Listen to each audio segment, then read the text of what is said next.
Hello friends, I thought of uploading these revision lectures on Indias and other subjects of CA final exams. Come, let's get started. By going through these videos, you will be able to revise the entire study material and RTPs of previous attempts from May 2018 and question papers from May 2018. Come, let's get started. First, let us start with an easy standard in AS2, Indian Accounting Standard number 2, by named inventories. Check it out. Uh, Let us just identify the scope of this standard. This standard is applicable to all the inventories except the financial instruments, where we are dealing these financial instruments in Ind AS 32-109. So these financial instruments have a specific standard based on which we will be doing this accounting. So these are not treated as an inventories as per Ind AS 2. Also, we had biological assets, that means activities relating to agricultural produce and all. These having a separate standard Ind AS 41 agriculture. So these two are excluded from the scope of Ind AS 2.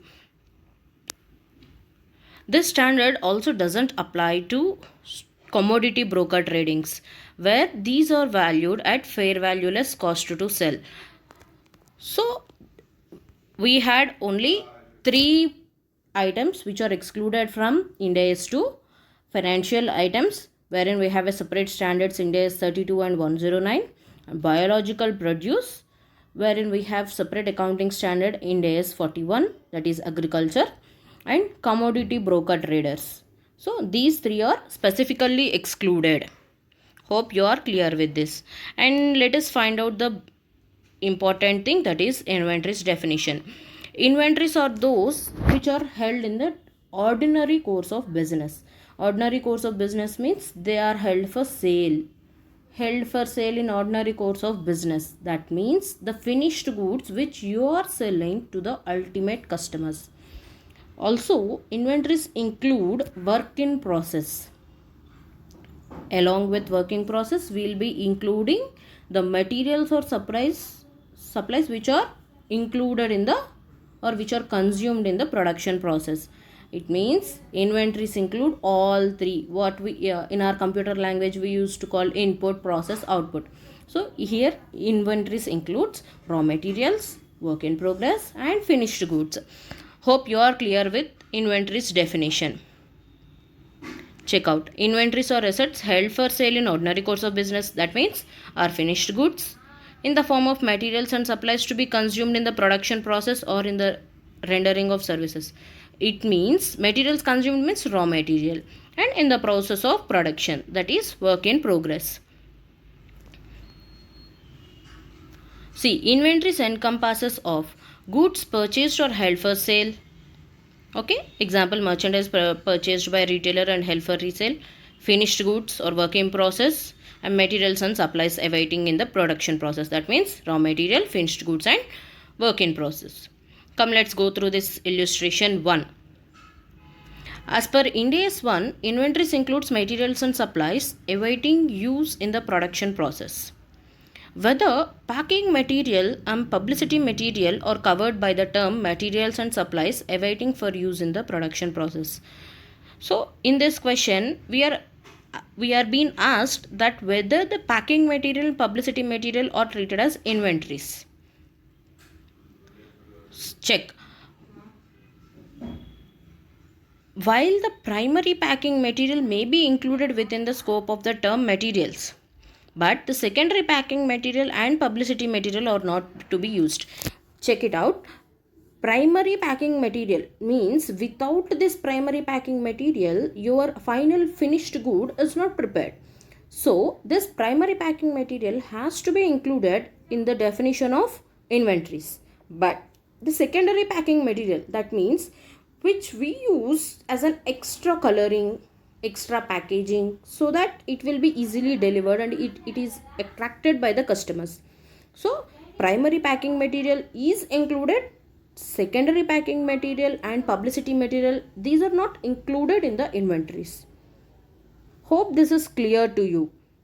Along with this publicity material, the cost incurred for this publicity material is also not included in the definition of inventories. Hope you are clear with this. In the illustration 1, it is clear that primary packing material is included in inventories. Secondary packing material, publicity material and the selling cost, all these are excluded from the definition of inventories.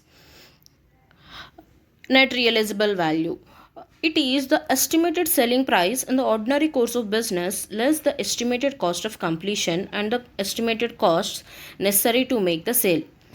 It means you need to incur some cost to make the sale. These cost has to be reduced from the selling price. That means the net revenue that you are earning from a material by selling, from a product by selling, is called net realizable value. So why this definition came in Ind AS 2? Because inventories are valued at cost or net realizable value, whichever is less. If cost is higher, suppose cost is 100 rupees, net realizable value is only 80 rupees. If you show inventories at 100 rupees, it means that you are showing an estimated profit which is not allowed in our accounts. Hope this is clear. So in our example, you need to record inventories at 80 rupees only. Check it out. Measurement of inventory should be made at cost or net realizable value, whichever is lower. But what do you mean by cost? Cost means cost of purchase, conversion cost and other costs to bring the inventory into present location and condition. Purchase cost. Purchase cost means cost incurred to purchase the material, raw material. Conversion cost means once if you have purchased the raw material, you need to process it to get into the final product. So you need some conversion, you need to incur some conversion cost. And then the ultimate thing, other cost to make the inventory to the present condition and location. It is like you need to incur some extra cost like bringing these inventories into the warehouse and distributing it at the retail points, all these things, because if you keep all these inventories at your factory itself, they won't be sold at all. So these are some basic primary cost to bring the inventories to the present location and condition. Hope you are clear with what are the costs to be included. Cost of purchase, see, purchase price of raw material, duties and taxes. See, the cost of purchase of raw materials means it includes all the taxes and duties imposed, transportation, handling cost, loading, unloading, all this to be included, and trade discounts has to be reduced. Come, let's see our illustration number 2. See, just now we have came across the cost of inventory definition, based on which this question has been asked. Check it out. Venus Trading Company purchases cars from several countries and sells them to Asian countries. During the current year, this company has incurred following expenses: trade discounts on purchases, handling costs relating to imports. First, based on our previous discussion, let us discuss this trade discounts on purchase. Trade discount means it has to be excluded. Check. Item number 1 has to be excluded. And what next? Handling costs relating to imports. Handling costs relating to imports means these are the costs which you need to incur to bring the raw materials to your factory. So this has to be allowed. That means included. And then salary of accounting department. What accounting department will do with inventory processing and all, inventory purchase and all? So you are maintaining accounts to keep in accordance with your corresponding laws and regulations. So this has to be excluded. Sales commission paid to selling agents. We already discussed the selling cost has to be excluded. And then after sale warranty cost. If you have made a sale, that means the ownership has been transferred. but warranty cost has been included, has been taken into account. That means these are part of your selling expenses. But what we have discussed earlier, that selling expenses has to be excluded from the cost of purchase. So this after sale warranty cost has to be excluded. And then import duties straight away it has to be included in our cost of purchase. And then cost of purchases based on supplier's invoice. Cost of purchases means here it is dealing with cost of raw materials. And then freight expenses has to be, that is definitely freight. Without freight, how will you bring your raw materials to factory? And then insurance of purchases has to be taken to avoid any abnormal losses and all. And then brokerage commission paid to indenting agents, all this has to be included. So what all has to be included? And then trade discounts on purchase, handling costs relating to imports, import duties, cost of purchase, freight expense, insurance of purchases, brokerage paid to indenting agents. These are the costs has to be included in the cost of inventories. Check out this other illustration also. As per Ind AS 2, selling costs are excluded from the cost of inventories and are required to be recognized as an expense in the period in which these are included. Whether the distribution cost would now be included in the cost of inventories under Ind AS 2. What it is saying is, as per Ind AS 2, we have studied that selling cost has to be excluded from cost of inventories and has to be recognized as an expense. Then what about distribution cost? So come, let's understand this question clearly. Selling and distribution cost are generally used as a single term because both are related. As selling costs are included to effect the sale and distribution costs are incurred by the seller to complete a sale transaction by making the goods available to the buyer from the point of sale to the point at which the buyer takes the possession. These two are not related to bring the goods to their present location and condition. The same are not included in the cost of inventories. In short, it is saying that you already understood why selling cost has to be excluded from your inventory cost. Now, distribution cost. What it is saying is distribution cost are incurred by the seller to complete the sale transaction. These are like additional cost which you are incurring to make the products, the inventories, the goods to be sold to your buyer. But these costs are no way connected to bring your inventory to that present location and condition. It means to the sellable condition. And hence, both selling cost and distribution cost has to be excluded from the cost of inventories. Hope you are clear with this.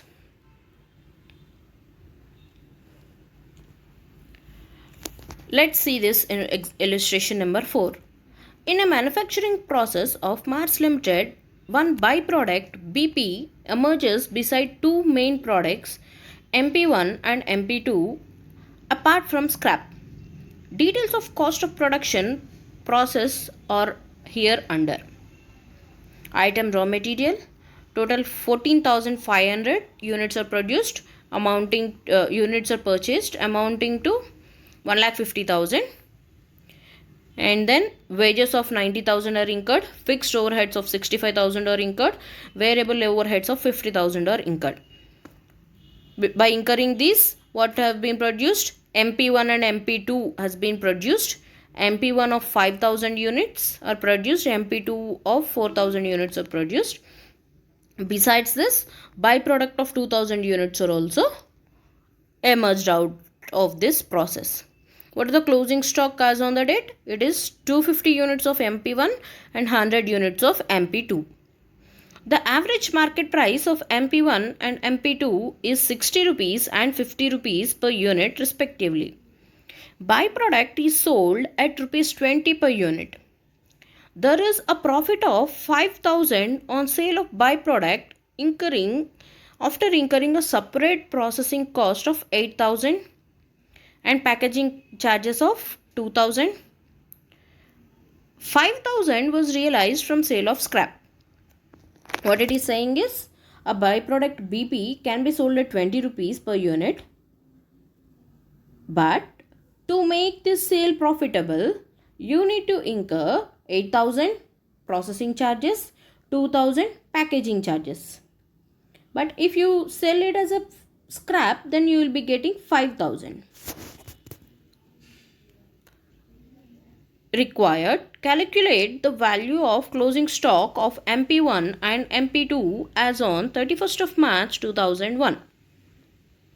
See, this is an illustrative example which I need to solve it to show you how it is done. Come, let's solve with me. Come, let's solve this problem. Illustration number 4. In the question, we have been given to find out the closing stock of MP1 and MP2. We'll solve this problem in simple 5 steps. Come, let's calculate do this first step. In the first step, we need to calculate the net realizable value of a byproduct BP. So, to solve this byproduct BP, in the question, it is clearly given that you need to incur some processing cost of 8000, packaging cost of 2000 to sell this byproduct at rupees 20. So my selling price is 2000 units of byproduct into rupees 20 each, that is 40,000. I will less all my cost to sell. Cost to sell is processing cost 8000, packaging cost 2000. So the net NRV of this byproduct is 30,000. We'll carry on this 30,000 to our next step, step number 2. Calculation of total joint cost. We have incurred joint cost, but we produced two products, MP1 and MP2.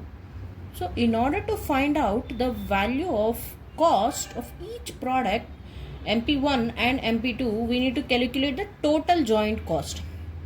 So we have been given these information: raw material, wages, fixed overheads, variable overheads. But out of this total cost, we have saved some cost by selling byproduct BP. So this 30,000 should be reduced from the total cost that we have incurred for this raw material, wages and overheads. And also we have sold some scrap worth rupees 5,000. So there is a total savings of 35,000 in our total cost.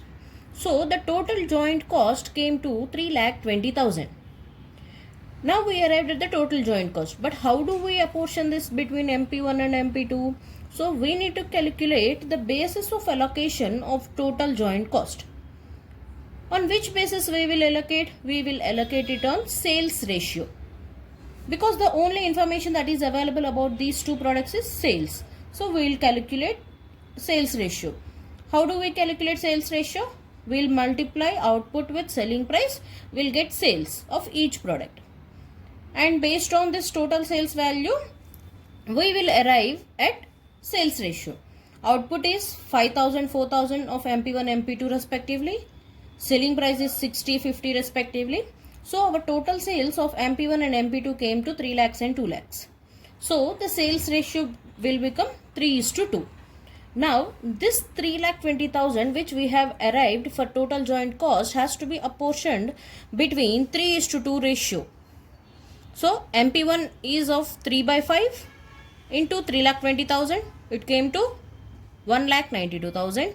So the total output that we have produced MP1 is 5,000. So the cost per unit of MP1 will become 38.4 rupees. How do we arrive at this 38.4? It is nothing but total cost incurred for MP1 divided by the total output. So 1,92,000 upon 5,000. And for MP2 it is 2/5 of 3,20,000. So it will arrive at 1,28,000 of total cost for MP2. We will divide this with the total output of MP2, that is 4,000, to arrive at the cost per unit of MP2, which is rupees 32. And this is the final step to solve to complete our problem. Value of closing stock, which has been asked in the question. We know that the closing stock is 250 units of MP1 and 100 units of MP2. The cost per unit which we have arrived at step number 4 is 38.4 rupees and 32 rupees respectively. So we'll multiply these two and we'll arrive at the final cost of closing stock of MP1 and MP2. That's it. This is such a simple problem. If it is asked in examination, it is like a bonus question. You will be solving this very easily. Sometimes questions will be asked like changing of numbers and figures so as to twist the question, but the process is very simple. Only 5 steps. First step is to calculate NRV of byproduct.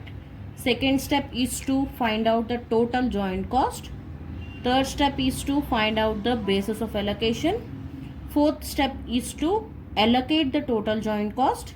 Fifth step is a final step where we will calculate the value of closing stock. We'll move on to next question. Come, let's know this techniques of measurement of cost. We have two methods for measuring our cost, that is retail method and the standard method. Come, let's understand this standard method first. In standard method, cost is based on normal levels of material and supplies, labor efficiency and capacity utilization. They are regularly reviewed, revised wherever necessary. It is like the fixed cost, which these are the cost has to be incurred. These are the standard cost. In short, you can understand it as material cost, supplies cost. It also varies according to the labor efficiency. Suppose if labor are more efficient, then you will be incurring less cost, because labor are more efficient, it means they are doing more work in less time. It means your products are produced more in less time, and hence these has to be taken into account. And what is retail method then? Cost is determined by reducing the sale value of the inventory by the appropriate percentage gross margin. The percentage used takes into consideration inventory that has been marked down to below its original selling price. See, retail method is like you will find out the cost by reducing the profit margin from the selling price. Suppose I don't know what is the cost of my product. I had an accumulated cost of my product. But what I will do is, as a best industry practice, I will add a 20% margin to my cost and I will make my sale. So now I am clear what is my selling price, but I want to know what is my cost. Then what I will do, I will reduce profit from selling price to arrive at cost. As we all know that cost plus profit is equal to selling price. As a simple equation, by transferring profit over left side, I will get selling price minus profit gives me the cost. This is retail method. How you will find out this profit? It is a percentage on your selling price. By removing this percentage profit margin from your selling price, you will be arriving at cost. The percentage used takes into account the inventory that has been marked down below its original selling price. An average percentage of each retail department is often used, because if you have many products, then each department profit margin has to be taken into account. Come, let's see this measurement techniques, illustration on measurement techniques. Mars Fashions is a new luxury retail company located in Lajpat Nagar, New Delhi. Kindly advise the accountant of a company on the necessary accounting treatment for the following items. One of company product lines is beauty products, particularly cosmetics such as lipsticks, moisturizers, and compact makeup kits. The company sells hundreds of different brands of these products. Each product is quite similar, is purchased at similar prices, and has a short life cycle before a new similar product is introduced. It means this company is having beauty products wherein the life of this product is short life cycle, because new similar product, whenever a new similar product is issued, is published into the market, the lifespan of this old product will be reduced. The point of sale and the inventory system is not yet fully functioning in this department. Okay.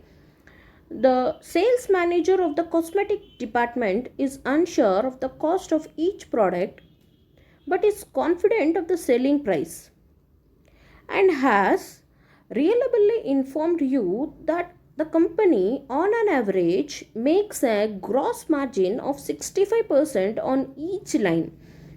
What it is saying is the company is not sure about this costing. Big point of sale inventory system means it is not sure about what is the particular profits and cost and sales of a particular department. But what the manager knows is each retail department earns 65% of profit. It means you know the selling price and you know the profit percentage.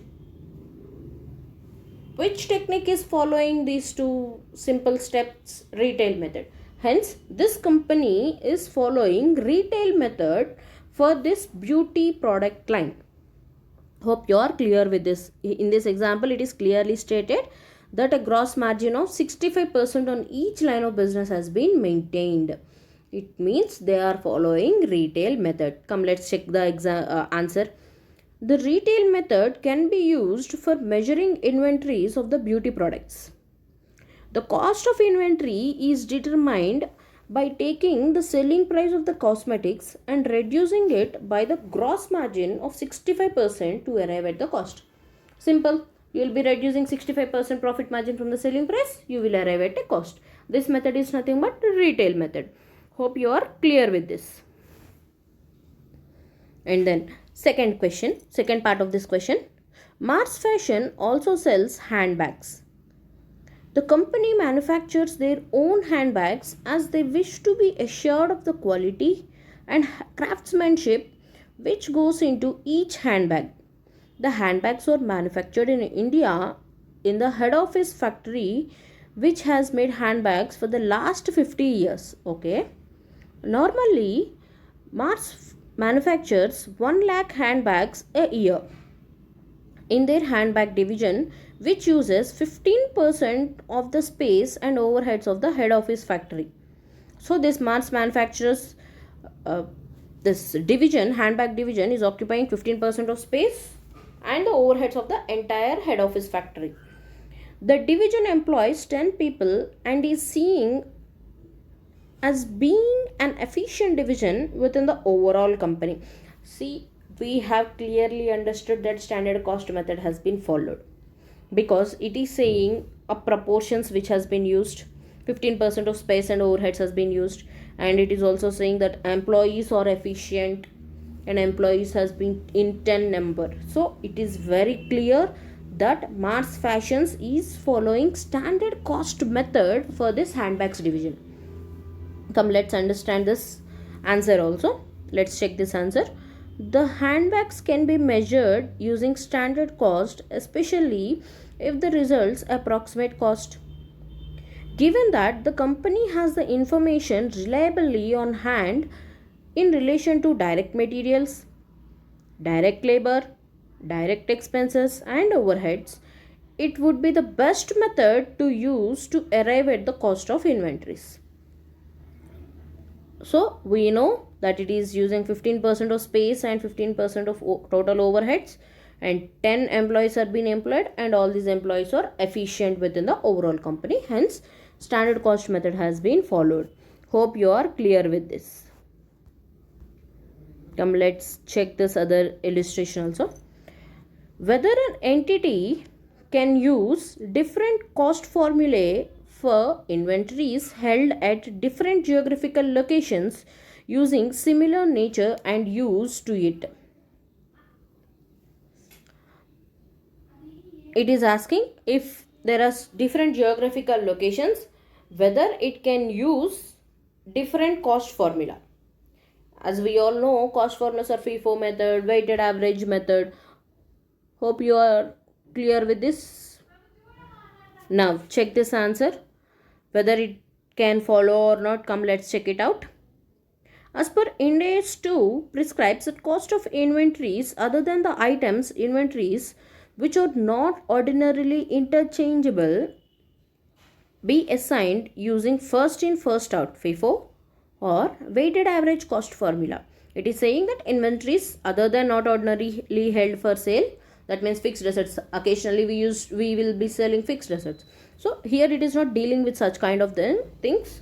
Here we are mainly focusing on goods which are ordinarily sold in our business. It is saying that these inventories has to be valued at FIFO or weighted average. An entity shall use the same cost formula for all inventories having similar nature. In this case, since the inventories held at different geographical locations or of similar nature and used to the entity, different cost formulas cannot be used for inventory valuation purposes. So it is saying that whenever inventories are of similar nature, you need to follow only one method of inventories valuation, that is use either FIFO or weighted average. Process of selection of these methods is not dependent on the geographical wise or variety wise. It is depending upon the nature of inventories.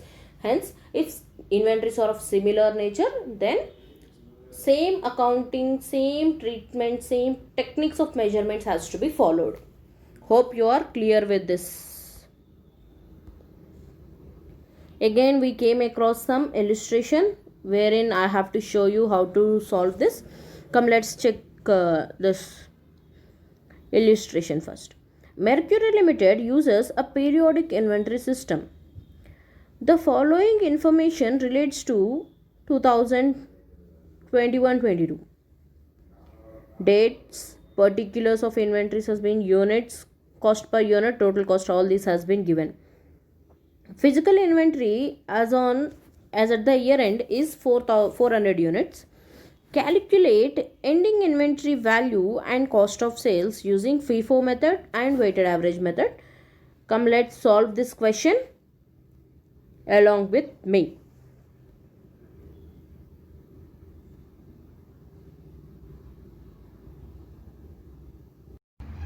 Come, let's solve this illustration. It has been clearly said that the closing stock is 400 units. Physical inventory as at the year end of is 400 units. It is question is asking to calculate the value of inventory and the cost of sales using FIFO and weighted average. Come, let's solve. Using FIFO first. We'll start using it FIFO. It is very clear. FIFO means first in first out. So whatever inventory comes first will go out first. So we have 400 closing stock. It means this 400 closing stock relates to the last purchases. Here the last purchases is from February of 350, September is of 400. So we have closing stock of only 400. Out of this 400, 350 is from February. The balance 50 is from September. From here we will get 50. So the value of closing stock,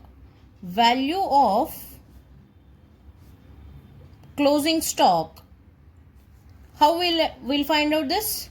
It is nothing but 350 units of February multiplied by cost per unit of 14. This plus the balance 50 units will be getting it from September. So 50 units of September multiplied by the cost per unit of September, that is 12. We'll get it. We will get the cost total value of this closing stock as 5,500 under the FIFO method. We all know that cost of sales is nothing but total cost of purchases minus the value of closing stock. In the question, it is clearly given that the total cost of all these purchases comes to 12,250 rupees. So the total cost of purchases is 12,250 rupees minus the value of closing stock which we have arrived is 5,500. So we will arrive at a cost of sales at rupees 6,750. Hope you are clear with this FIFO method. Remember friends, you need to indicate the figures either in rupees, units. This units of figures has to be clearly mentioned in your exams because this plays a crucial role. Sometimes examiner will check these things and they will reduce your marks. So be careful with these things. And come, let's do it with weighted average method. We have 4,000 units of closing stock that we already know, but we need to calculate it using weighted average method. So we need to find out the weighted average. Come, let's solve this illustration. It has been clearly said that the closing stock is 400 units. Physical inventory as at the year end of is 400 units. It is question is asking to calculate the value of inventory and the cost of sales using FIFO and weighted average. Come, let's solve. Using FIFO first. We'll start using it FIFO. It is very clear. FIFO means first in, first out. So whatever inventory comes first will go out first. So we have 400 closing stock. It means this 400 closing stock relates to the last purchases. Here the last purchases is from February of 350, September is of 400. So we have closing stock of only 400. Out of this 400, 350 is from February. The balance 50 is from September. From here we will get 50. So the value of closing stock,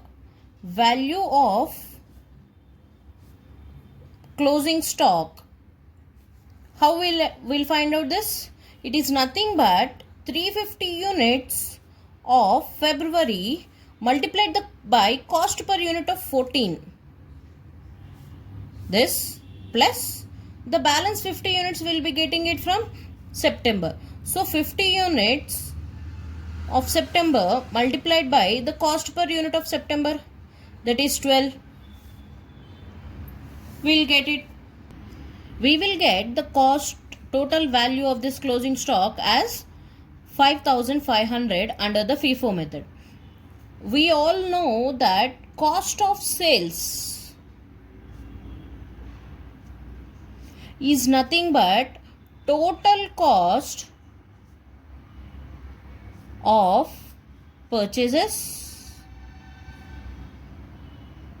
minus the value of closing stock. In the question, it is clearly given that the total cost of all these purchases comes to 12,250 rupees. So the total cost of purchases is 12,250 rupees minus the value of closing stock which we have arrived is 5,500. So we will arrive at a cost of sales at rupees 6,750. Hope you are clear with this FIFO method. Remember friends, you need to indicate the figures either in rupees, units.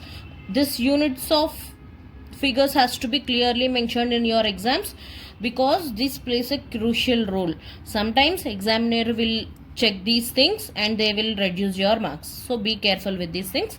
And come, let's do it with weighted average method. We already know that the total closing stock is 400 units. In order to find out the value of this 400 units, first you need to calculate the cost per unit of the entire stock. It is like weighted average cost per unit. So The total cost we already know that it is 12,250 rupees, and the total units we already know that is 1000 units. So we need to calculate the weighted cost, that is nothing but weighted average cost per unit is nothing but 12,250, which is the total cost, divided by our total units, that is 1000 units. So the weighted cost per unit is 12.25 rupees. So the cost of, or the value of closing stock is nothing but 400 units into the value per unit is 12.5, which comes to 4,900 rupees. Likewise, like what we did in cost of sales, same has to be done here. Cost of sales is nothing but the total cost, that is 12,250, minus the value of closing stock, that is 4,900. So we will arrive at a cost of sales of 7,350 rupees. Hope you are clear with this example which has been given in our ICM material. This is very simple example. Hope you already understood this. Let us check out this illustration number 8. Whether the following cost should be considered while determining the net realizable value of the inventories. Cost of completion of work in progress, trade discounts expected to be allowed on sale, cash discounts expected to be allowed for prompt payment. Come, let's check whether these are to be included in determining the net realizable value of the inventories. First one, cost of completion of work in progress. Cost of completion of work in progress are incurred to convert work in progress into finished goods. Since these are in the nature of completion cost, these are to be deducted to arrive at the estimated selling price to arrive at the net realizable value. Hope you are clear with this. These are the completion cost. It means these are cost incurred to make the sale. So these are to be deducted from the net realizable value. Net to arrive at the net realizable value. And then trade discounts expected to be allowed on sale. Sometimes sellers offer trade discounts either expressly or through the prevailing market situations. These are to be deducted from the estimated selling price to arrive at net realizable value. And then the cash discounts expected to be allowed for prompt payment. These are like cost incurred to recover the payment earlier. These are not related to the sales. Come, let's check it out. These type of costs are incurred to recover sale proceeds immediately or before the end of a specified period or credit period allowed to the customer. In other words, these costs are not incurred to make the sale. Therefore, the same should not be considered while determining the NRV. So these are to be ignored. In other words, these are to be ignored. What we have understood? Cost of completion of work in progress has to be deducted from the estimated selling price to arrive at NRV. Cash discounts has to be reduced or deducted from the estimated selling price to arrive at NRV. Cash discounts has to be ignored as these are a kind of recovery cost. Come, let's check it out, the last illustration. Sun Pharma Limited, a renowned company in the field of pharmaceuticals, has the following items in inventory. The cost and net realizable value is given as follows. item ABCD. The cost and NRV of each and every item has been given.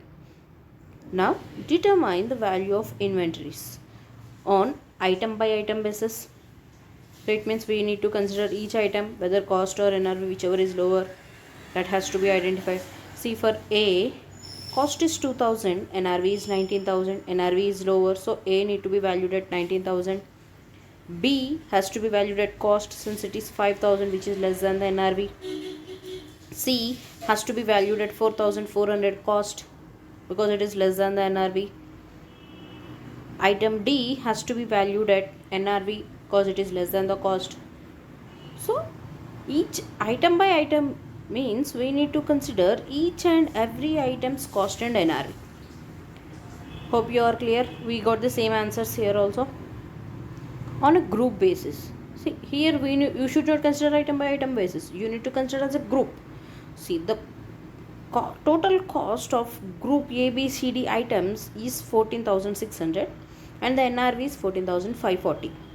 So on a group basis, NRV is lower. So on a group basis, you need to value the inventory at 14,540. Hope you are clear with this. That's it. You are done with this illustrations. Come, let's check it out. Test your knowledge questions.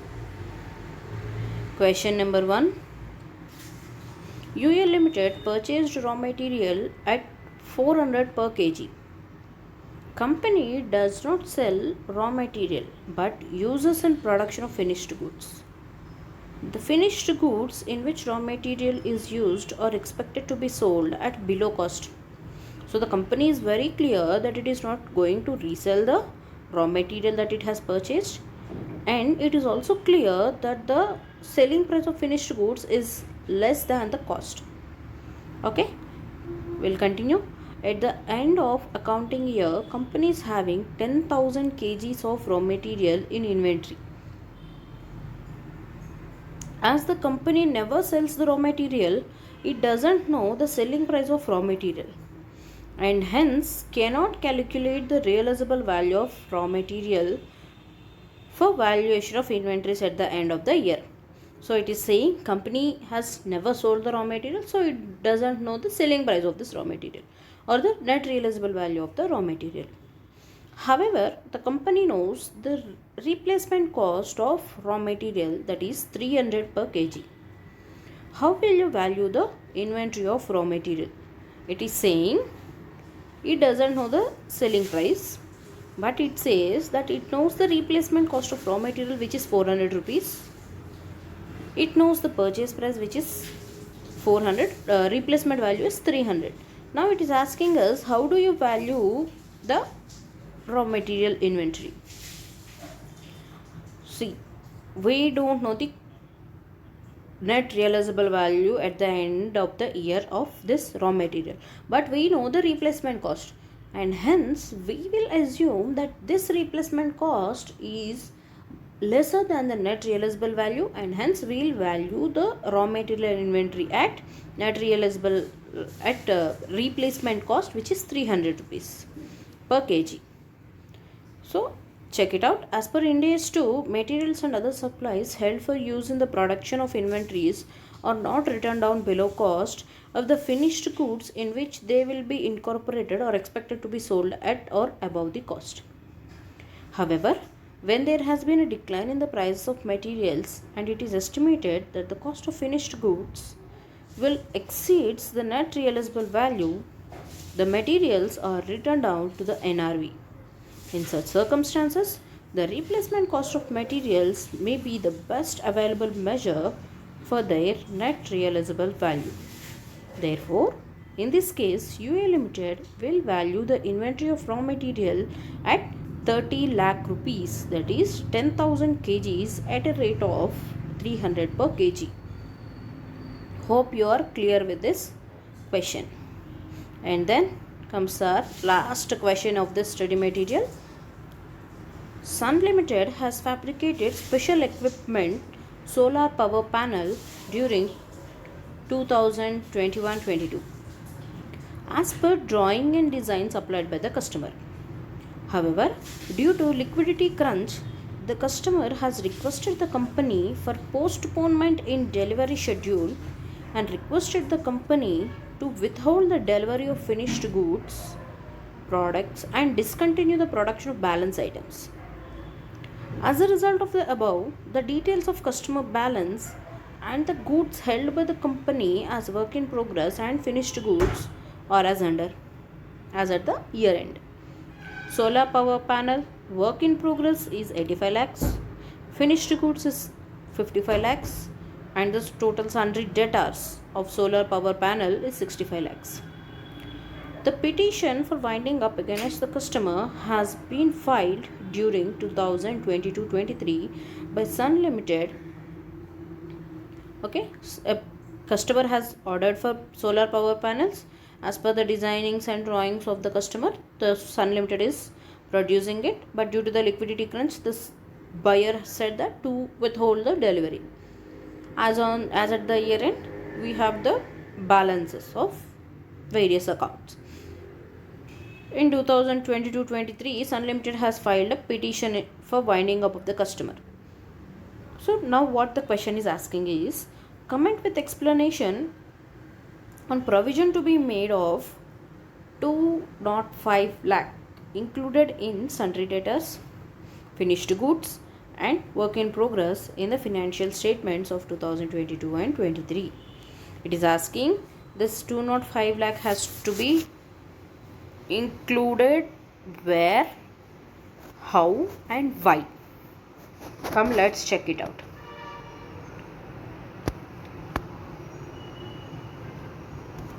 Check. This question I will explain you with a brief solving of this question.